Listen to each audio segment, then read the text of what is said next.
What's happening, everybody? Justin, Bridgewater's finest on YouTube, Blockbuster_guy on Twitter, fueled as always by the incredible folks at NerdTease, and welcome to week 4 of my weekly CFL football pick show for the 2019 CFL season, and we are on a heater to end all heaters, at least for me. Ladies and gentlemen, we've turned on the Jets like Lucky Whitehead here early in the season. Last week, 4-0 straight up, 3-1 against the spread, and even money on the totals. A 9-3 week in week 3, which means we are 17-4 since the start of week 2. So week 2 and week 3, we're on an absolute heater. It's probably the best stretch of CFL picks that I've ever had personally. We're now 8-3 straight up. We're also 8-3 against the spread and 6-5 on the totals. Folks, we're 22-11 on the season. That is 2 out of 3, and 2 out of 3 ain't bad. 66.67% on the season, well over 70% both straight up and against the spread. Eventually it's going to cool off, because it always does, because that's the nature of the game, but right now, feels good. Your standings in the CFL, so much as they matter at this point, basically, I think you can almost say that Hamilton has locked up a playoff spot at this point, even though we're only 3 weeks into the year. They're a perfect 3-0. They lead the way in the East, though Ottawa is right behind them at 2-0. Ottawa has a pivotal matchup this week. Winnipeg leading the way in the West Division at 2-1. 2-0, sorry. You've also got Edmonton at 2-1. Edmonton are off this week. In the official Atlantic Schooners CFL Fantasy Football League, I dropped down a couple of spots because I had a little bit of a weaker week, but not crazy. I'm in 4th place now out of 60 people in the Atlantic Schooners pool, so that jumped up by 10 entrants, I think, between week 2 and week 3, or between week 3 and now, I suppose. Only had 112.5 points in week 3, which is weaker than my last 2 weeks have been, but I'm at 340.8 points overall, and like I say, still inside the top 5, so we're doing well. Our week 3 MVP, I got 2 of them. Cody Fajardo, 430 yards passing, 2 passing touchdowns, also had a rushing touchdown. That's 32.1 fantasy points. He was definitely the MVP, but I do have to shout out Sean Thomas Erlington, STE as I like to call him on this show. 149 all-purpose yards. He found the end zone. He also found the end zone again on a 2-point convert, which got me some points. 27.9 fantasy points from Sean Thomas Erlington. Gonna hit you with my week 4 lineup for CFL Fantasy. Right now, you're going to see Cody Fajardo, we're going with him again. Kyron Moore, we're going with him again. I was shocked to see how cheap the BC Lions defense was. I realize they've been bad this year, but they're also against Toronto, which is a team that can't score. So the whole no defense thing, it kind of worked, kind of didn't last week. So we're going back to a defense. We're getting an inexpensive defense against the worst offense in the league. So got to take it. There's week 4. Speaking of week 4, our week 4 schedule in the CFL looks like this. We've got the Hamilton Tiger Cats on the road in Montreal taking on the Owls, a rematch from last week where Hamilton blew them away. We got Winnipeg traveling to Ottawa to take on the REDBLACKS. That was that marquee matchup that I talked about. You've got the Lions in Toronto taking on the Argos, and you've got Calgary minus Bo Levi Mitchell, and we're going to talk about that, in Saskatchewan to take on the Riders. We're going to start with that Hamilton-Montreal rematch, and since they just played last week, I think we'll get through it just a little bit quicker. Hamilton now 3-0 on the season, obviously winners of 3 straight games. Montreal kicking off the season 0-2, losers of 2 in a row. That game last week was 41-10 in favor of Hamilton. That game was in Hamilton. Jeremiah Masoli had a slow start in that one, only 47 yards passing with an interception in the first quarter, but Hamilton then proceeded to score on 6 of their next 9 possessions, and Montreal just didn't have any answers for it. It was a distressing 3-interception game for Jeremiah Masoli, which just underscores a sloppy game overall. The Ticats turned the ball over 5 times. That's one thing Montreal is being able to do a little bit in the early going this season. They're generating some turnovers, which is definitely going to help what you'd call a below average team. But Hamilton scoring 4 touchdowns on the ground, and funny enough, none of them coming from running backs. I think 2 of them came from Masoli, 1 of them came from a backup quarterback, and 1 of them came from a 30-yard Brandon Banks sweep. So they scored 4 touchdowns on the ground, just Sean Thomas Erlington didn't get any of them. The Alouettes dominated time of possession in that game, 36 minutes possessing the football. It was a solid game from William Stanback. He touched the ball 18 times, turned it into 115 all-purpose yards. He's a workhorse. He's the real focal point of that offense.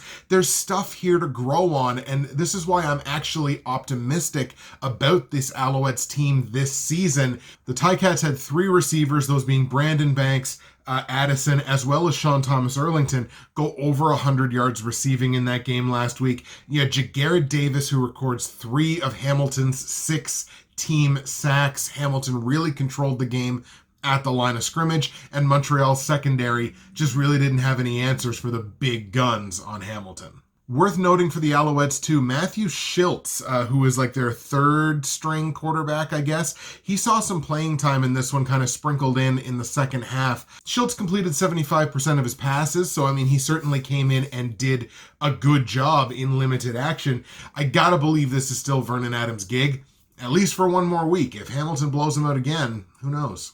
Bottom line, the Alouettes are not good enough yet as a team. They're not good enough right now as a team to hang with the top guys in the CFL. So, I mean, Hamilton's going to win this football game, taking Hamilton to win the game straight up. What I'll be really interested to watch is how Kahari Jones, who has been a coordinator, but obviously is a first-time head coach, I'll be really interested to see how Kahari Jones adjusts to playing the same team for the 2nd straight week. I think this is a nice early test for a head coach without a lot of experience. I'm really interested to see how they adjust. It's Montreal's home opener. Absolutely anything can happen, but I mean, you got to take the Ticats. So obviously I've got Hamilton in Montreal winning this game. I'm actually going to take Montreal to cover them against the spread though. Montreal's a 12-point dog at home.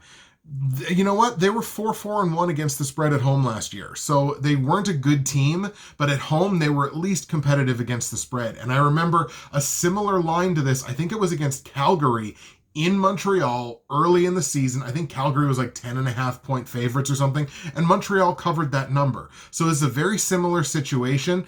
Total in the game is set at 56.5 points. I think this is damn near a perfect line. Like, I think Montreal can score some points and stay competitive here, given they've got the motivation of the home opener. I think the game stays under, but man, that's a bit of a coin flip line for me. I think that could legit go either way. Let's go now to what I kind of mentioned before is what I think is the marquee matchup of Week 4 in the CFL. That's the Winnipeg Blue Bombers traveling to Ottawa to take on the Red Blacks. Both of these teams sit at 2-0 on the season, so one of them's going to stay undefeated, one of them's going to pick up their first loss. Winnipeg coming off a 28-21 victory over Edmonton last week. They really ran hot and cold in that game. They scored 14 points in the first quarter and 14 points in the third quarter, but the second and the fourth, absolutely nothing. So real hot and cold, but the defense held Edmonton to just 7 field goals. The defense got the job done when they needed to. Yes, Edmonton shot themselves in the foot a bit in that game with some penalties, but Winnipeg's defense got the job done. There is some concern brewing, I think, about Matt Nichols because his numbers really don't jump off the page. He's throwing for fewer than 200 yards per game, which in the CFL is a low number. You know what? He's putting points on the board. 6 touchdowns to 1 interception so far in the season. So yeah, he's not putting up the yards, but he is putting the points on the board. So that's kind of forgivable at this point. It can't continue. Like, he's got to have a breakout game here eventually. I kind of get the feeling it might be this week. Lucky Whitehead's in the CFL now. This is his first season, and holy cow did he ever have a hell of a game last week. Lucky Whitehead, 7 catches, 155 yards, including his first 2 CFL touchdowns, which were both absolutely electric. He gets the ball, he makes people miss, he turns on the Jets. That dude had himself an incredible, incredible game. Is that a star-making performance? Can he possibly repeat it? I think against this Red Blacks team, he's at least got a chance. REDBLACKS come into this game off of their bye. They won 44-41 against Saskatchewan. That game was also in Ottawa back in week 2.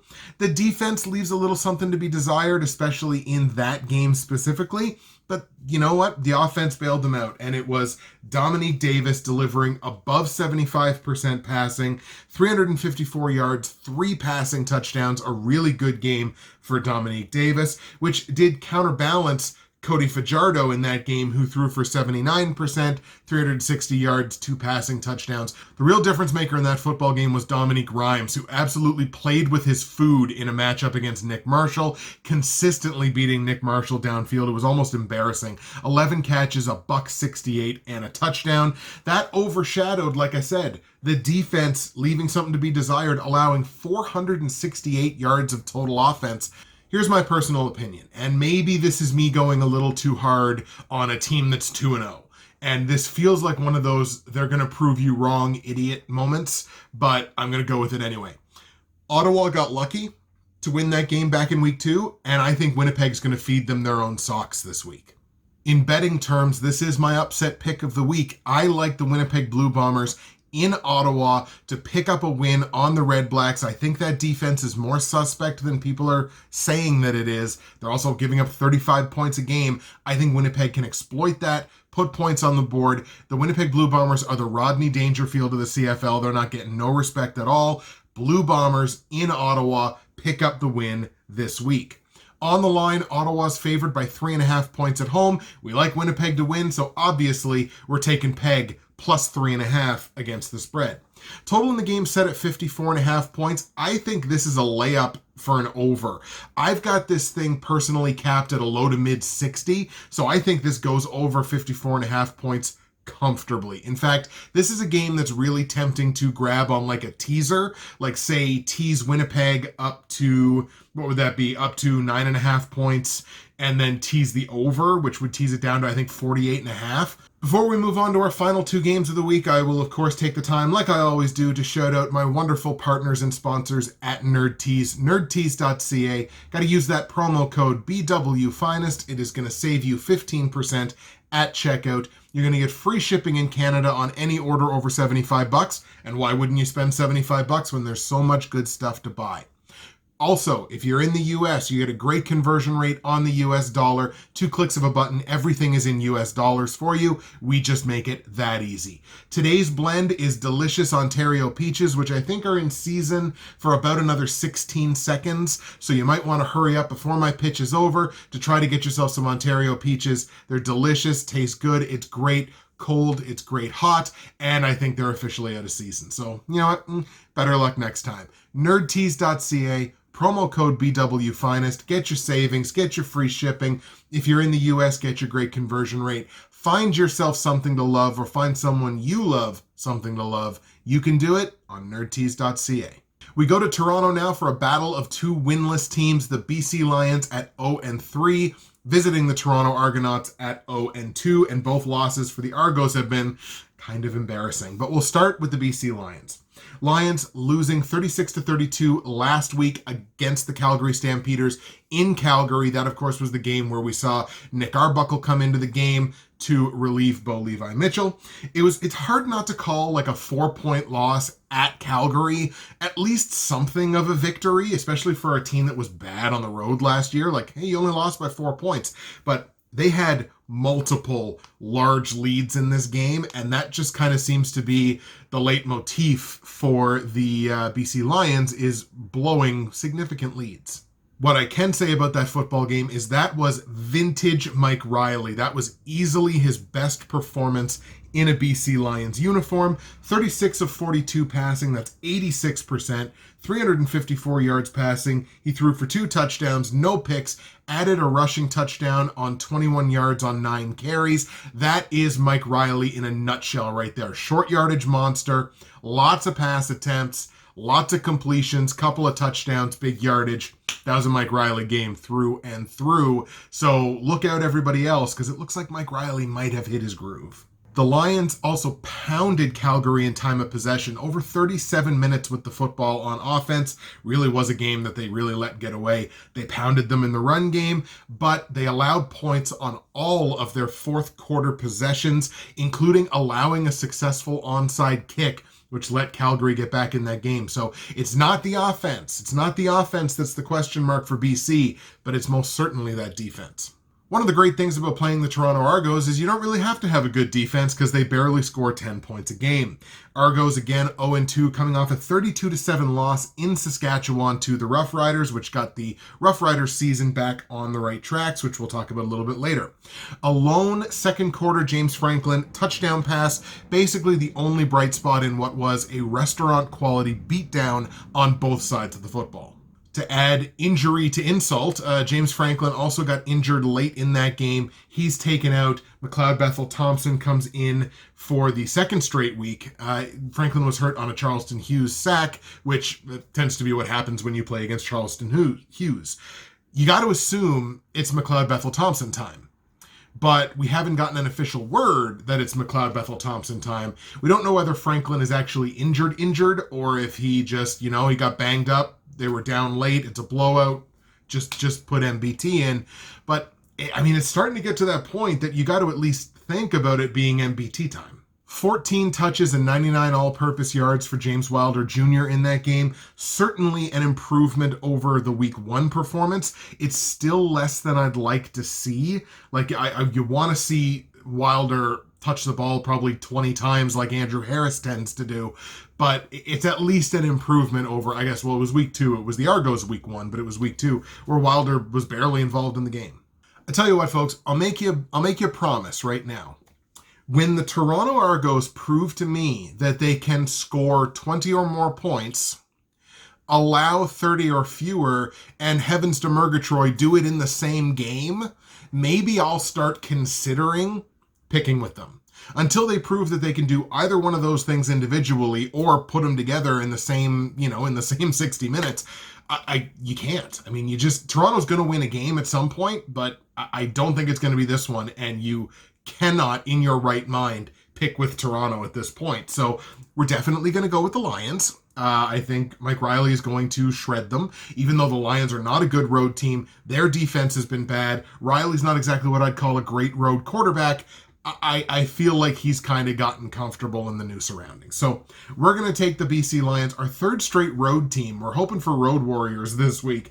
The BC Lions in Toronto, picking up a victory over the Argos. On the line, the Argos are 7-point dogs at home, which is kind of a tempting line when you think about it, but both of the Argos losses have been by 25 points or more.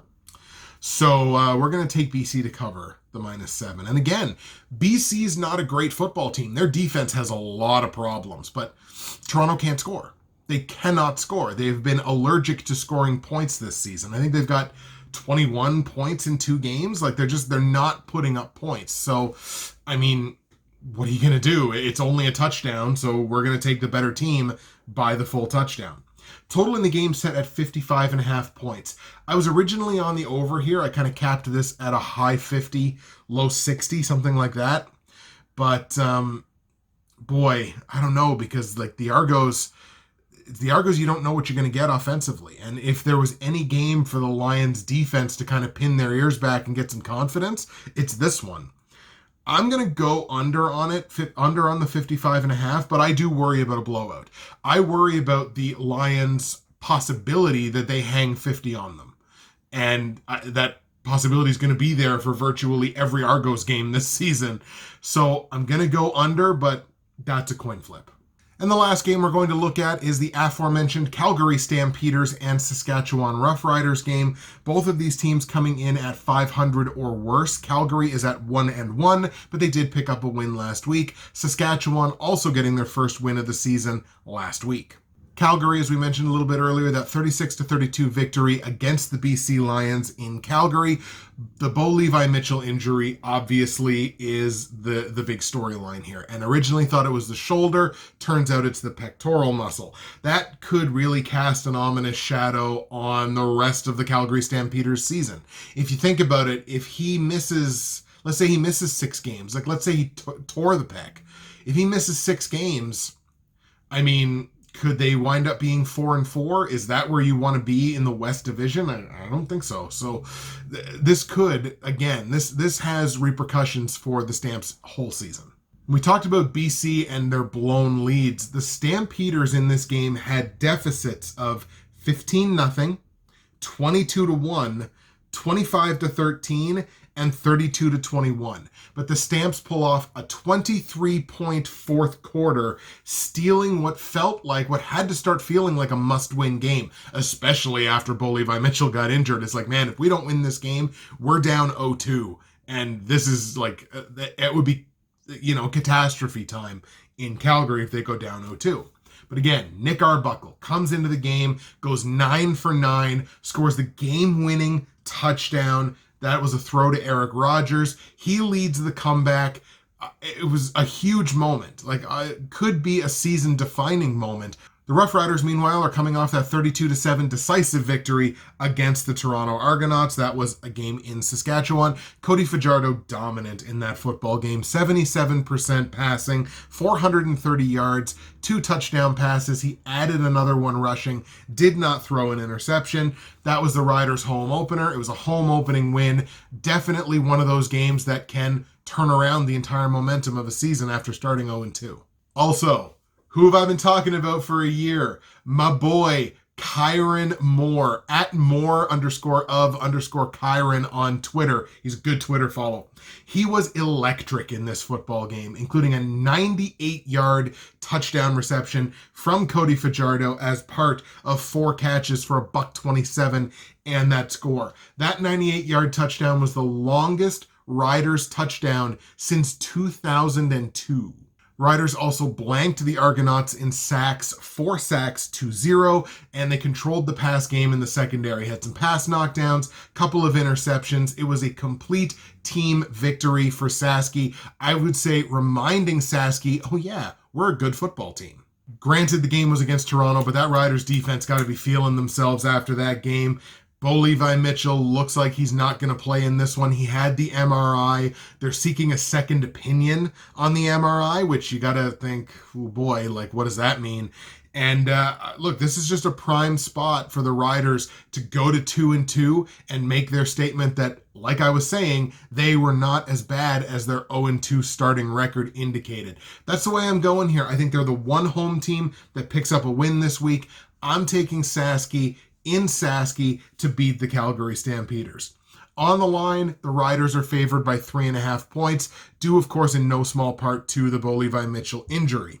This is a coin flip line. I'm going to take Saski to cover the number because Calgary's defense obviously has not been good either this season. They've been okay, they've been serviceable, but they haven't been great.